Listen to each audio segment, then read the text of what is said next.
എന്തോ ആലോചിക്കുന്നേ? നട്ട് കുടിക്കും.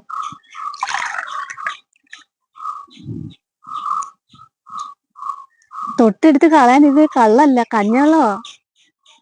അറിയാമടോ, ശീലിച്ചു പോയതാ.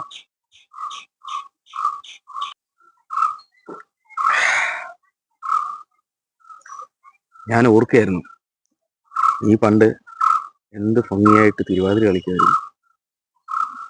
നിനക്ക് ആ തിരുവാതിര എൻ്റെ മുമ്പിൽ നിന്ന് കളിക്കാൻ പറ്റുമോ? അന്നത്തെ കാര്യം എന്നെ ഓർമ്മിപ്പിക്കാതിരിക്കുന്നതാണ് നല്ലത്. വള്ളപ്പുരേന് പണി കഴിഞ്ഞ് അന്തിക്കള്ള് കുടിച്ച് ആ ദേവീക്ഷേത്ര നടയിൽ നിങ്ങൾ എത്തിയത് തിരുവാതിര കളിച്ചുകൊണ്ടിരുന്ന എന്നെ അത്ര ആൾക്കാരുടെ മുന്നിൽ വെച്ച് അപമാനിച്ച് കൂടെ പണിയുന്ന ചെല്ലപ്പനാശാരി എന്നെ നോക്കിയെന്ന് പറഞ്ഞ് നിങ്ങൾ എന്നെ തെറ്റിദ്ധരിച്ചതും ആ തിരുവാതിര അലങ്കോലപ്പെടുത്തിയത് ഞാൻ മറക്കത്തില്ല. മൂക്കറ്റം കള്ളു കുടിച്ച് ആ ചെല്ലപ്പനാശാരിയെ തല്ലിയതും ഞാൻ ഇപ്പൊ ഓർക്കുന്നു. എനിക്ക് ചെല്ലപ്പനാശാരി എന്റെ ആങ്ങളെ പോലെയായിരുന്നു. പക്ഷെ നിങ്ങൾക്ക് ചെല്ലപ്പനാശാരി എന്റെ കാമുകനായിരുന്നു. നിങ്ങളെപ്പോലെ ഒരു കള്ളുകുടിയനായ കണക്കന്റെ മുൻപിൽ തിരുവാതിര കളിച്ചപ്പോൾ കളങ്കപ്പെട്ടത് ദൈവദത്തമായ ഒരു കലയാണ്. ഉള്ളിൽ 1000 മുള്ളു കുത്തിയിറങ്ങുന്ന വേദനയിലും എനിക്ക് സന്തോഷിക്കാൻ എന്നേക്കും ഞാൻ ഈ തിരുവാതിര ഉപേക്ഷിച്ചതാണ്. ഇനി ഞാൻ നിങ്ങളുടെ മുന്നിൽ തിരുവാതിര കളിക്കില്ല. രുദ്രാണി, ആ തിരുവാതിര വീണ്ടും ഒന്ന് കളിക്കണം. നിനക്ക് ഓർമ്മയുണ്ടല്ലോ, മുമ്പ് ഞാൻ അത് ആവശ്യപ്പെട്ടപ്പോൾ നീ പറഞ്ഞത് എന്റെ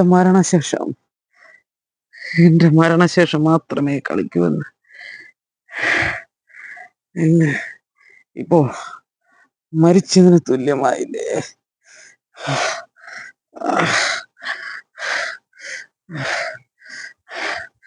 പഴയ തങ്കപ്പനാശാരി മരിച്ചു. ഈ ശരീരം ഒരു പാഴ്വസ്തുവാണ്.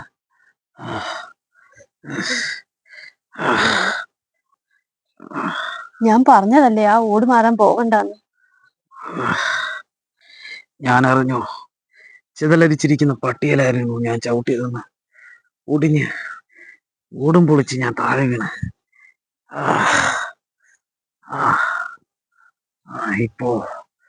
ഇപ്പോ രുദ്രാണി, എന്താ? നീ ആ തിരുവാതിര ഒന്ന് കളിക്കുമോ? എനിക്കൊന്ന് കാണാനാ. എന്തിനാ പെൻസില് ചെവി വെച്ചേക്കുന്നേ? അതെടുക്കരുത്. ആ പെൻസില് ഞാൻ മരിച്ച ശേഷവും എന്റെ കൂടെ ആ പെൻസിലും വെക്കണം.